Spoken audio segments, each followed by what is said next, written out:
Hello guys, कैसे हैं आप लोग। तो स्वागत है आपका हमारे यूट्यूब चैनल पर। और आज की इस वीडियो में बात करने वाले हैं भारत की नदियों के बारे में, यानी कि इंडियन रिवर्स के बारे में। और ये बहुत ही ज़्यादा इंपॉर्टेंट टॉपिक है।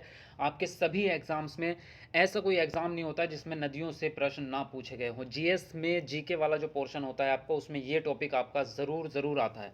तो आज की इस वीडियो में हम जो है बहुत ही इंपॉर्टेंट क्वेश्चंस डिस्कस करने वाले हैं। और ये सारे क्वेश्चंस इतने टॉप सेलेक्टेड क्वेश्चंस हैं कि आपका कोई भी एग्ज़ाम हो इंडिया का, यानी कि हमारा गवर्नमेंट एग्जाम कोई सा भी हो, उसमें इन्हीं क्वेश्चंस में से आपके क्वेश्चन फंस जाएंगे। ये बिल्कुल जो है 100% गारंटी है। तो सारे क्वेश्चंस हम इसमें डिस्कस करेंगे। प्रीवियस पेपर्स में जो भी एग्जाम्स में आए हुए हैं वो भी डिस्कस करेंगे। तो चलिए शुरू करते हैं। जो लोग भी नए हैं चैनल पर, तो चैनल को सब्सक्राइब कर लो और साथ में बेल आइकन ज़रूर दबाना, ताकि आपके पास जो है नोटिफिकेशन पहुँचती रहे और हमारी सारी वीडियोज़ आपको मिलती रहें। तो जल्दी से सब्सक्राइब कर लीजिए और वीडियो को लाइक कर दीजिए। चलिए बढ़ते हैं हम अपने क्लास की तरफ। और आप इसके आंसर्स जो है कमेंट बॉक्स में दे सकते हैं, तो उससे आपकी प्रैक्टिस भी होती रहेगी साथ में, और इसके आंसर्स हम आपको साथ साथ बताते हुए चलेंगे। चलिए, तो आज का पहला प्रश्न आपके सामने है, हिमालय पार की नदियाँ कौन कौन सी हैं। तो फर्स्ट ऑप्शन है आपका सतलज, सिंधु, गंगा। दूसरा ऑप्शन है आपका यहाँ पर ब्रह्मपुत्र, सिंधु और सतलज। तीसरा है आपका ब्रह्मपुत्र, सिंधु और गंगा। और तीसरा ऑप्शन डी ऑप्शन है आपका यहाँ पर ब्रह्मपुत्र, सतलज और गंगा। तो बताएंगे यहाँ पर कौन सा ऑप्शन आपका सही होगा। आप कमेंट बॉक्स में अपना आंसर लिख सकते हैं। तो यहाँ पे बी ऑप्शन आपका सही हो जाता है, ब्रह्मपुत्र, सिंधु और सतलज। दूसरा प्रश्न है आपका यहाँ पर, निम्नलिखित में से नदियों की लंबाई का सही अवरोही क्रम कौन सा है, यानी कि बड़े से छोटे की ओर कौन से क्रम में बताई गई है, वो आपको यहाँ पर आंसर बताना है। तो फर्स्ट ऑप्शन है आपका ब्रह्मपुत्र, गंगा, गोदावरी, नर्मदा। बी ऑप्शन है गंगा, गोदावरी, ब्रह्मपुत्र, नर्मदा। तो इसमें फर्स्ट ऑप्शन ही आपका करेक्ट हो जाता है। सबसे लंबी नदी जो है वो ब्रह्मपुत्र है, उसके बाद में आता है गंगा, उसके बाद में आता है गोदावरी और उसके बाद में नर्मदा। तो ये आपका एक क्रम है। तो इसमें सही क्रम आपसे पूछा गया था।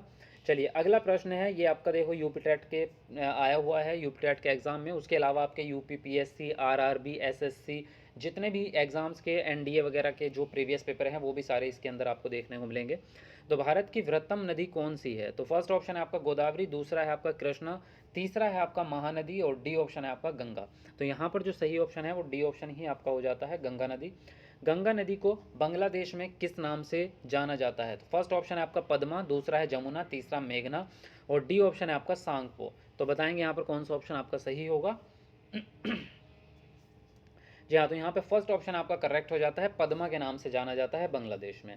अगला प्रश्न है यहाँ पर आपका, गंगा एवं ब्रह्मपुत्र की संयुक्त जलधारा का किस नाम से जानी जाती है। तो फर्स्ट ऑप्शन है पद्मा, दूसरा है जमुना, तीसरा है आपका मेघना और चौथा ऑप्शन है आपका सांगपो। तो चलिए सब लोग अपना आंसर कमेंट बॉक्स में लिखेंगे कौन सा आपका सही आंसर होता है।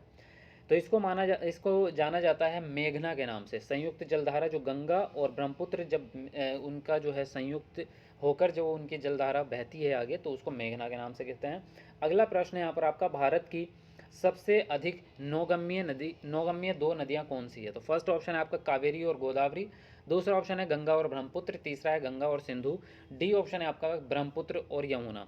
नौगम्य का मतलब ये होता है कि ऐसी नदियाँ जिनकी लंबाई चौड़ाई काफ़ी बड़ी होती है और उनकी जो गति होती है वो इस लायक हो कि वहाँ पर जो है जलयान चलाए जा सके, मतलब आपका बोट चलाई जा सके या जहाज़, पानी के जो जहाज़ होते हैं वो उसके अंदर जो है चला करके उन नदियों को पार किया जा सके।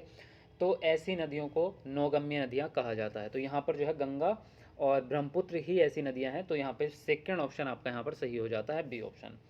चलिए अगला प्रश्न है यहाँ पर आपका, निम्नलिखित नदियों में से भारत में किस पर सबसे लंबा सड़क सेतु है। फर्स्ट ऑप्शन है सोन, दूसरा है नर्मदा, तीसरा है आपका महानदी और डी ऑप्शन है आपका गंगा। तो यहाँ पर जो आंसर आपका राइट होगा, यहाँ पर भी डी ऑप्शन ही राइट होगा आपका, गंगा नदी।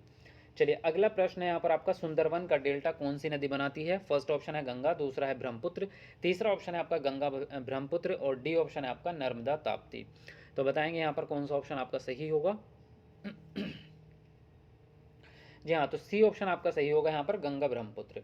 अगला प्रश्न है यहाँ पर आपका, गंगा और ब्रह्मपुत्र नदियों का उद्गम स्थान क्रमशः स्थित है। फर्स्ट ऑप्शन है आपका नेपाल तथा तिब्बत में, दूसरा ऑप्शन है तिब्बत तथा सिक्किम में, तीसरा ऑप्शन है आपका उत्तर प्रदेश तथा तिब्बत में और डी ऑप्शन है आपका उत्तराखंड तथा तिब्बत में। तो बताएंगे कौन सा ऑप्शन आपका यहाँ पर सही होगा, अपना आंसर कमेंट में लिखेंगे। देखिए ये आप सबको पता ही है, गंगा नदी जो है वो उत्तराखंड से निकलती है, तो यहाँ पर इस हिसाब से भी आप आंसर को छांट सकते थे। और तिब्बत से आपका ब्रह्मपुत्र, तो यहाँ पे डी ऑप्शन आपका राइट हो जाता है। ठीक है, चलिए अगला प्रश्न है आपका, निम्नलिखित में से कौन सी नदी का उद्गम भारत में नहीं है? फर्स्ट ऑप्शन है कावेरी, दूसरा है आपका नर्मदा, तीसरा है आपका ब्रह्मपुत्र और चौथा ऑप्शन है आपका यहाँ पर गंगा। तो बताएंगे कमेंट बॉक्स में कौन सा आंसर राइट होगा। तो अभी अभी हमने लास्ट क्वेश्चन में पढ़ा है, यहाँ पर ब्रह्मपुत्र नदी कहाँ से निकल रही है? तिब्बत से। तो ब्रह्मपुत्र ही आपका क्या है? भारत में नहीं है इसका उद्गम स्थल। तो यहाँ पर जो है सी ऑप्शन आपका करेक्ट हो जाता है। अगला प्रश्न है यहाँ पर आपका, तिब्बत में बहने वाली नदी सांगपो निम्नलिखित में से किससे होकर भारत में प्रवेश करती है? फर्स्ट ऑप्शन है असम, दूसरा है आपका सिक्किम, तीसरा है अरुणाचल प्रदेश और डी ऑप्शन है आपका मणिपुर। चलिए अपना आंसर बताएंगे सब लोग। तो यहाँ आंसर राइट होगा आपका अरुणाचल प्रदेश। ठीक है, और ये अरुणाचल प्रदेश जो है वो सबसे हमारा पूर्वी राज्य है, तो यहाँ पर सब तिब्बत जो है हमारे पूर्व में ही है स्थित। तो बिल्कुल वहीं से जो है, अगर मैप के हिसाब से ऐसे हम यहाँ पे देखें तो तिब्बत यहाँ पे स्थित है और अरुणाचल प्रदेश उसके बगल में ही है। तो यहाँ पे सबसे पहले अरुणाचल प्रदेश में प्रवेश करेगी नदी। ठीक है, चलिए अगला प्रश्न है यहाँ पर आपका, सिंधु नदी की लंबाई उतनी ही है जितनी कि ब्रह्मपुत्र की, यह लंबाई कितनी है? 2700 किलोमीटर है, 2900 किलोमीटर है, या फिर 3000 किलोमीटर है, या फिर 3300 यानी कि 3300 किलोमीटर है? तो बताएंगे यहाँ पर कौन सा ऑप्शन आपका सही होगा। कमेंट में आप अपने आंसर लिखते रहें ताकि आपकी प्रैक्टिस भी होती रहेगी। तो यहाँ पे आंसर राइट होता है 2900 किलोमीटर यानी कि बी ऑप्शन। चलिए अगला प्रश्न है यहाँ पर आपका, तिब्बत में मानसरोवर झील के पास किस नदी का उद्गम स्रोत स्थित है? फर्स्ट ऑप्शन है आपका यहाँ पर सिंधु, दूसरा है सतलज, तीसरा है आपका ब्रह्मपुत्र और चौथा ऑप्शन है आपका इनमें से सभी। तो बताएंगे यहाँ पर कौन सा ऑप्शन आपका सही होगा। हाँ, तो यहाँ पर जो है आपका डी ऑप्शन राइट होगा। ये सभी नदियाँ जो है इसके आसपास ही हैं। तो तिब्बत में जो मानसरोवर झील है उसके पास से ही ये सारी नदियों का उद्गम स्थल शुरू होता है। और ठीक है, चलिए आगे बढ़ते हैं। अगला प्रश्न है यहाँ पर आपका, विश्व का सबसे बड़ा नदी द्वीप माजुली का निर्माण करने वाली नदी है? फर्स्ट ऑप्शन है कृष्णा, दूसरा है कावेरी, तीसरा है गोदावरी और डी ऑप्शन है आपका ब्रह्मपुत्र। तो बताएंगे कौन सा ऑप्शन आपका सही होगा। हाँ जी, डी ऑप्शन आपका करेक्ट हो जाता है, ब्रह्मपुत्र नदी है। अगला प्रश्न है यहाँ पर आपका, निम्नलिखित में से कौन सी नदी दक्षिण से उत्तर की ओर प्रवाहित होती है? फर्स्ट ऑप्शन है आपका गोदावरी, दूसरा है आपका कावेरी, तीसरा ऑप्शन है कृष्णा और चौथा ऑप्शन है बेतवा। तो बताएंगे कौन सा ऑप्शन आपका सही है यहाँ पर। इसका भी डी ऑप्शन आपका राइट होता है, बेतवा। ये नदी आपका दक्षिण से उत्तर की ओर प्रवाहित होती है। अगला प्रश्न है यहाँ पर आपका, निम्नलिखित में से किस नदी को बिहार का शोक कहा जाता है? तो फर्स्ट ऑप्शन है गंडक, दूसरा है आपका कोसी, तीसरा है सोन और डी ऑप्शन है आपका गंगा। चलिए बताएंगे सब लोग अपना आंसर कमेंट बॉक्स में। हाँ जी, तो यहाँ पे सेकंड ऑप्शन राइट होता है कोसी। चलिए अगले प्रश्न पे बढ़ते हैं। अगला प्रश्न है यहाँ पर आपका, ये देखिए एसएससी में आया हुआ प्रश्न है, निम्नलिखित में कौन सी नदी हिमालय से परे की नदी है? फर्स्ट ऑप्शन है आपका गंगा, दूसरा है आपका यमुना, तीसरा है सतलज और डी ऑप्शन है आपका रावी। तो बताएंगे यहाँ पर कौन सा ऑप्शन सही होगा। हाँ जी, तो यहाँ पे आंसर राइट हो जाता है आपका सी ऑप्शन, सतलज नदी जो है वो आपका हिमालय से परे की नदी है। चलिए आगे बढ़ते हैं अगले प्रश्न पर।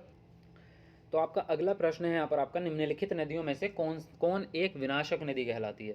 फर्स्ट ऑप्शन है आपका नर्मदा, दूसरा है आपका तापी, तीसरा ऑप्शन है कोसी और डी ऑप्शन है आपका गंडक। तो बताएंगे यहाँ पर कौन सा ऑप्शन आपका सही होगा, कमेंट में लिखेंगे अपना आंसर। जी हाँ, तो यहाँ आंसर राइट हो जाता है आपका सी ऑप्शन, कोसी नदी को विनाशक नदी भी कहते हैं। अगला प्रश्न है आपका, निम्नलिखित में से कौन नदी बंगाल का शोक कहलाती है? ये तो अभी हमने पिछले प्रश्न में पढ़ ही लिया है। तो यहाँ पर जो आंसर आपका राइट हो जाता है, यहाँ हो जाता है डी ऑप्शन दामोदर। लेकिन यहाँ पर जो है, चलिए तो अगले प्रश्न पे आते हैं। और अगला प्रश्न है यहाँ पर आपका, वे दो प्रमुख नदियाँ कौन सी है जो अमरकंटक पठार से निकलती हैं परंतु वे अलग अलग दिशाओं में बहती हैं? तो फर्स्ट ऑप्शन है यहाँ पर आपका चंबल और बेतवा, दूसरा है चंबल और सोन, तीसरा है आपका नर्मदा और सोन और डी ऑप्शन है आपका नर्मदा और बेतवा। तो यहाँ पर जो आंसर आपका राइट हो जाता है, यहाँ पे होता है सी ऑप्शन राइट आपका, ये आपका अमरकंटक पठार से निकलती है नर्मदा और सोन नदी। चलिए अगला जो प्रश्न है आपके सामने वो है आपका, तवा किसकी सहायक नदी है? फर्स्ट ऑप्शन है आपका नर्मदा, दूसरा ऑप्शन है आपका तापी, तीसरा है महानदी और डी ऑप्शन है आपका गोदावरी। तो बताएंगे यहाँ पर कौन सा ऑप्शन आपका सही होगा।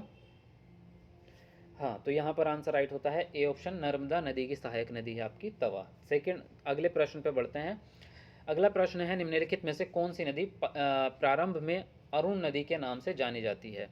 तो प्रारंभ ही होगा ये। तो फर्स्ट ऑप्शन है आपका सोन, दूसरा ऑप्शन है आपका कोसी, तीसरा है चंबल और चौथा ऑप्शन है आपका यमुना। तो बताएंगे कौन सा ऑप्शन यहाँ पर आपका सही होगा। हाँ जी, यहाँ पे सेकंड ऑप्शन आपका राइट होगा। अरुण नदी के नाम से जाना जाता है कोसी नदी को, ठीक है। सेकंड ऑप्शन सही होगा। अगला प्रश्न है, निम्नलिखित में से किस नदी को उड़ीसा का शौक कहा जाता है। तो फर्स्ट ऑप्शन है महानदी, दूसरा है ब्राह्मणी, तीसरा है आपका बैतरणी और डी ऑप्शन है आपका दामोदर। तो बताएंगे यहाँ पर कौन सा ऑप्शन आपका सही होगा। हाँ जी, पहला ऑप्शन आपका राइट होता है महानदी। अगला प्रश्न है यहाँ पर आपका, इंदौर के समीप स्थित जानापाव पहाड़ी क्षेत्र पहाड़ी स्रोत है। फर्स्ट ऑप्शन है आपका तापी नदी का, दूसरा है आपका चंबल नदी का, तीसरा ऑप्शन है महानदी का माही नदी का और डी ऑप्शन है महानदी का। तो बताएंगे यहाँ पर कौन सा ऑप्शन आपका सही होगा। तो सेकंड ऑप्शन आपका राइट होता है, चंबल नदी का आपका ये स्रोत है। अगले प्रश्न पे बढ़ते हैं और प्रश्न है आपका, भारत की लवण नदी के नाम से जानी जाती है। फर्स्ट ऑप्शन है माही, दूसरा है लूनी नदी, तीसरा है आपका बनास और डी ऑप्शन है आपका साबरमती। तो बताएंगे यहाँ पर कौन सा ऑप्शन आपका सही है। तो सेकंड ऑप्शन आपका राइट होता है लूनी नदी। अगला प्रश्न है यहाँ पर आपका, कौन सी नदी भेड़ा घाट के समीप कपिलधारा जलप्रपात का निर्माण करती है। फर्स्ट ऑप्शन है आपका नर्मदा, दूसरा है तापी, तीसरा है आपका गोकक और डी ऑप्शन है आपका शरावती। तो बताएंगे यहाँ पर कौन सा ऑप्शन आपका सही होगा। जहाँ पहला ऑप्शन आपका सही होता है यहाँ पर नर्मदा नदी। अगला प्रश्न है यहाँ पर आपका, निम्नलिखित में से कौन सी नदी ज्वारनद मुख का निर्माण करती है। तो फर्स्ट ऑप्शन है आपका राप्ती, दूसरा है आपका महानदी, तीसरा है नर्मदा और डी ऑप्शन है आपका स्वर्ण रेखा। तो बताएंगे कौन सा ऑप्शन आपका यहाँ पर सही होगा, कौन सी नदी है ज्वारनद मुख का निर्माण करती है। तो सी ऑप्शन आपका सही हो जाता है यहाँ पर नर्मदा नदी। चलिए अगले प्रश्न पे आते हैं। अगला प्रश्न है आपका, प्रायद्वीपीय नदी की निम्न नदियों में से कौन शेष तीन से विशिष्ट रूप से भिन्न है। फर्स्ट ऑप्शन है आपका नर्मदा, दूसरा ऑप्शन है आपका कावेरी, तीसरा ऑप्शन है कृष्णा और डी ऑप्शन है आपका गोदावरी। तो बताएंगे आप कौन सा ऑप्शन आपका सही होगा यहाँ पर। हाँ जी, तो यहाँ पे जो आंसर राइट हो जाता है, पहला ऑप्शन बिल्कुल सही है, नर्मदा नदी। अगला प्रश्न है यहाँ पर आपका, निम्नलिखित में से कौन सी नदी एस्चुरी नहीं बनाती है। तो फर्स्ट ऑप्शन है नर्मदा, दूसरा ऑप्शन है तापी, तीसरा है मांडवी और डी ऑप्शन है आपका महानदी। तो बताएंगे यहाँ पर कौन सा ऑप्शन आपका सही होगा। जी हाँ, डी ऑप्शन आपका सही हो जाता है महानदी। चलिए अगला प्रश्न है यहाँ पर आपका, भारत की निम्न नदियों में से कौन सी डेल्टा नहीं बनाती है। फर्स्ट ऑप्शन है गंगा, दूसरा है आपका गोदावरी, तीसरा है महानदी और डी ऑप्शन है आपका ताप्ती। तो बताएंगे यहाँ पर कौन सा ऑप्शन आपका सही होगा। हाँ जी, यहाँ पर जो है आंसर राइट हो जाता है आपका ताप्ती, डी ऑप्शन आपका सही हो जाता है। चलिए गाइस, तो आज के लिए इतना काफ़ी है इस वीडियो में। बाकी इसका नेक्स्ट पार्ट आएगा भारत की नदियाँ पार्ट 2, उसमें और भी इंपॉर्टेंट क्वेश्चंस होंगे जो सारे आपके एग्जाम्स में आए हुए होंगे। तो चैनल को सब्सक्राइब कर लीजिए ताकि आपको वीडियो आते ही नोटिफिकेशन मिल जाए। तो सब्सक्राइब के साथ में बेल आइकन ज़रूर दबा लेना, बाकी वीडियो को लाइक शेयर ज़रूर करें। चलिए मिलते हैं आपको नेक्स्ट वीडियो में, तब तक के लिए बाय बाय, टेक केयर।